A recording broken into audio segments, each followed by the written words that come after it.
public domain. Recording by Phil Chenevert. August and September 2011, Baton Rouge, Louisiana. Attacked by the Fighting Trees. The next morning, Dorothy kissed the pretty green girl goodbye, and they all shook hands with the soldier with the green whiskers, who had walked with them as far as the gate. When the guardian of the gate saw them again, he wondered greatly that they could leave the beautiful city to get into new trouble, but he at once unlocked their spectacles, which he put back into the green box, and gave them many good wishes to carry with them. "You are now our ruler," he said to the Scarecrow, "so you must come back to us as soon as possible." "I certainly shall if I am able," the Scarecrow replied, "but I must help Dorothy to get home first."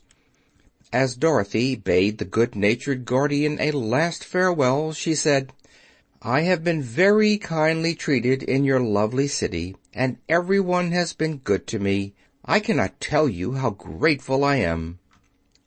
"Don't try, my dear," he answered. "We should like to keep you with us, but if it is your wish to return to Kansas, I hope you will find a way."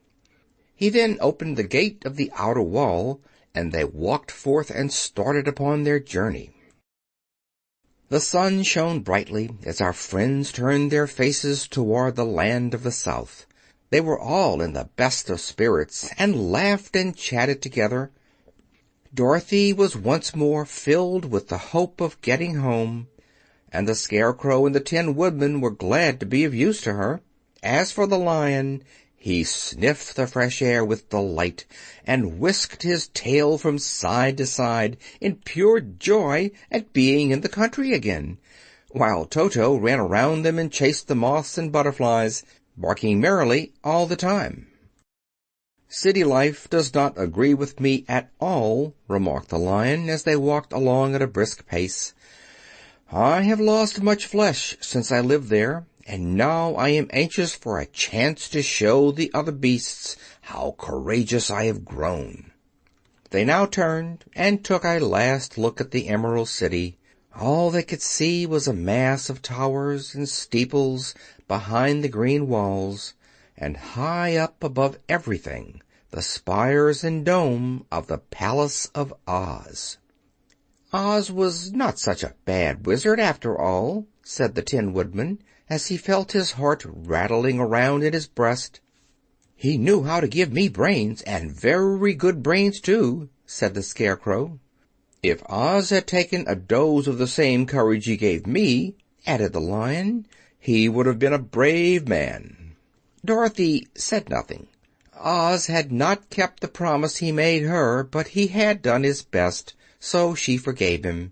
As he said, he was a good man, even if he was a bad wizard.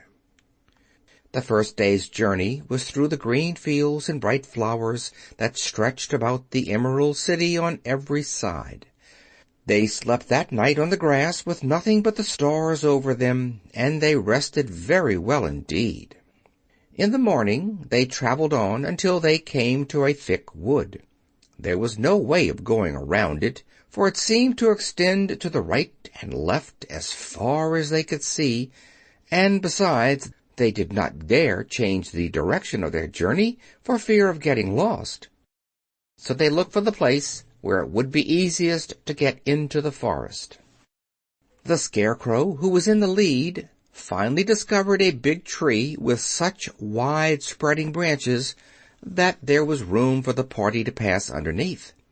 So he walked forward to the tree, but just as he came under the first branches, they bent down and twined around him, and the next minute he was raised from the ground and flung headlong among his fellow travelers. This did not hurt the Scarecrow, but it surprised him, and he looked rather dizzy when Dorothy picked him up. "Here is another space between the trees," called the Lion. "Let me try it first," said the Scarecrow, "for it doesn't hurt me to get thrown about." He walked up to the tree as he spoke, but its branches immediately seized him and tossed him back again. "This is strange!" exclaimed Dorothy. "What shall we do?" "The trees seem to have made up their minds to fight us and stop our journey," remarked the Lion. "I believe I will try it myself," said the Woodman, and shouldering his axe, he marched up to the first tree that had handled the Scarecrow so roughly. When a big branch bent down to seize him, the Woodman chopped at it so fiercely that he cut it in two. At once the tree began shaking all its branches as if in pain, and the Tin Woodman passed safely under it. "Come on!" he shouted to the others. "Be quick!" They all ran forward and passed under the tree without injury, except Toto, who was caught by a small branch and shaken until he howled. But the Woodman promptly chopped off the branch and set the little dog free. The other trees of the forest did nothing to keep them back, so they made up their mind that only the first row of trees could bend down their branches, and that probably these were the policemen of the forest, and given this wonderful power in order to keep strangers out of it. The four travelers walked with ease through the trees until they came to the farther edge of the wood. Then, to their surprise, they found before them a high wall which seemed to be made of white china. It was smooth, like the surface of a dish, and higher than their heads. "What shall we do now?" asked Dorothy. "I will make a ladder," said the Tin Woodman, "for we certainly must climb over the wall." End of chapter 19.